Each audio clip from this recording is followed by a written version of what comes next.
편두통의 원인, 당신의 의사가 말해주지 않은 11가지 약의 비밀에 대해서 얘기해 드리겠습니다.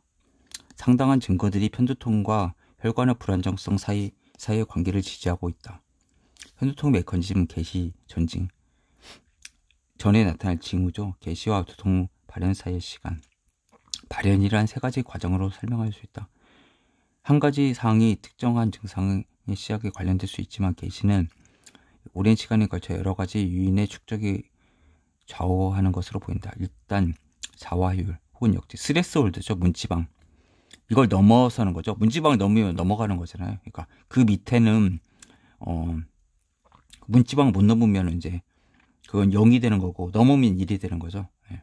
그래서 이게 발생을 딱 하는 거죠. 왜 인계점에 이르면, 그러니까 없으면 없을 수도 있지만 넘으면 이게 폭발한다는 거죠. 굉장히 불꽃처럼, 불꽃놀이 불꽃처럼 폭포 효과로 도미노 현상이 이어지면서 결국 두통이 생긴다. 음식 알레르기, 히스타민을 방출한 식품, 알코올, 저포도주, 스트레스, 호르몬 변화, 월경, 배란, 피임약, 날씨의 변화, 특히 기후 변화 등이 흔히 편두통을 유발하는 요인이다. 편두통 치료의 첫 단계는 유발 요인을 확인하는 것이다. 음식에 대한 민감도나 알레르기가 가장 중요하지만 다른 요법들도 고려해야 한다. 특히 만성두통의 경우 두통약이 원인일 가능성을 분석하는 것이 중요하다. 스트레스에 대처하는 법을 배우고 이완요법을 익히면 도움이 된다. 긴장성 두통과 마찬가지로 바이오 피드백 훈련이나 이완 훈련이 효과를 발휘할 수 있다. 정기적으로 일어나는 편두통의 빈도와 정도를 줄이는 데 있어서 35개의 임상 연구가 바이오 피드백 훈련이나 이완 훈련이 갖는 유효성을 주제로 삼은 바 있다. 이 연구의 결과를 약물요법을 이용한 다른 연구와 비교했더니 약물만큼 효과가 있음이 확연하게 드러났다. 이러한 결과는 두통이 편두통의 주된 치료가 되어야 한다는 것을 보여주었다. 내 임상 경험에 따르면 그래도 편두통의 원인으로는 음식 알레르기나 음식에 대한 민감성이 가장 많았다. 많은 이중맹검, 플라시보 억제 연구들은 알레르기 음식을 찾아 제거하는 것으로 대부분의 환자, 어린이가 가진 두통 증상을 없애거나 크게 완화할 수 있다고 보고한다. 음식 알레르기나 과민증은 혈소판이 셀토닌이나 히스타민과 같은 물질을 분비해서 혈관 불안정성에 이르게 하므로 편두통을 일으키기 쉽다.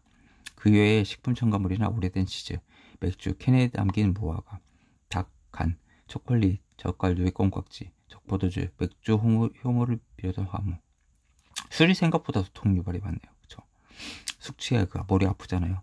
아세트알데히드가 분해산물, 이게 두통 유발하는 것 같아요. 예를 들어 히스타민과 티라민 등의 음식은 민감한 사람에게 혈관 확장을 유발함으로써 편두통을 촉발할 수 있다. 혈관 확장시키는 것도 편두통 유발함. 그러니까 어떻게 보면 커피가 효과가 있는 거예요. 혈관을 수축시키니까. 네. 물론 수축시키면 다시 혈관이 확장이 되긴 하지만요. 편두통 치료에서 인상적인 결과를 보인 몇몇 천연산물이 있다. 리보플라빈, 마그네슘, 페타돌렉스 모유의 추출물이라고 하더라고요. 마그네슘 부족이 의외로 여기서는 중시하게 돼 있었고요. 그리고 음식 알레르기 원인 확인에 대해서 하겠습니다. 많은 영양 지향 의사들이 음식 알레르기를 진단하기 위해 혈액 검사를 실시한다.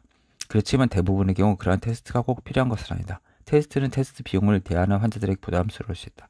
내 경험으로는 우선 7일에서 10일 동안 특정한 음식을 식단에서 배제하고 증상이 호전되는지를 관찰하는 것이 가장 좋은 방법이라고 생각된다. 가장 흔한 알레르기 유발 물질부터 제거해보자. 우유와 유제품. 우유가 생각보다 나쁜 거예요. 고기보다 좀 더 해롭다고 보면 되죠. 그럼 항생제라든지 젖소의 유선 세포도 들어있잖아요. 네. 그러니까 문제가 좀 있는 거죠. 그러니까 제가 보기에는 건강을 위해서는 먹지 말고 그냥 기호식품을 생각하면 될 것 같아요. 제가 보기에. 밀, 옥수수, 감귤류. 의외로 감귤이 있네요. 저는 근데 깡통이 있기 때문에 오히려 이런 것들이 있을 수 있다고 생각하고, 땅콩과 땅콩버터, 땅콩이 좀 견과류가 좀 많죠. 계란, 식용색소가 첨가된 가공식품. 시제한법 일환으로 리바이털을 사용하는 것도 권장할 만한 방법. 리바이털 렉스는 내추럴 팩터스. 이건 별로 의미가 없는 거네요. 그래서 7일에서 10일 내에 증상이 사라지면 정상궤도에 오른 것이다. 천천히 이전에 피했던 음식들을 다시 식단에 복귀신다. 예를 들어 3일에 한 번씩 새로운 식품을 시도한다. 그리고 어떤 것이 증상을 재발하는지 주의를 기울이면 진범을 잡을 수 있게 된다. 만약 알레르기를 일으킨 음식을 다시 먹었을 때는 괜찮다면 순환 알레르기일 수도 있다. 순환 알레르기는 천천히 발달하고 특정한 음식을 반복적으로 먹을 때 나타난다. 한동안 알레르기 음식을 피한 후 전형적으로 3, 4개월이라도 다시 나타날 수 있지만 지나치게 자주 먹거나 많은 양을 먹지 않는다면 보통 해당 음식도 증상을 다시 일으키지 않는다.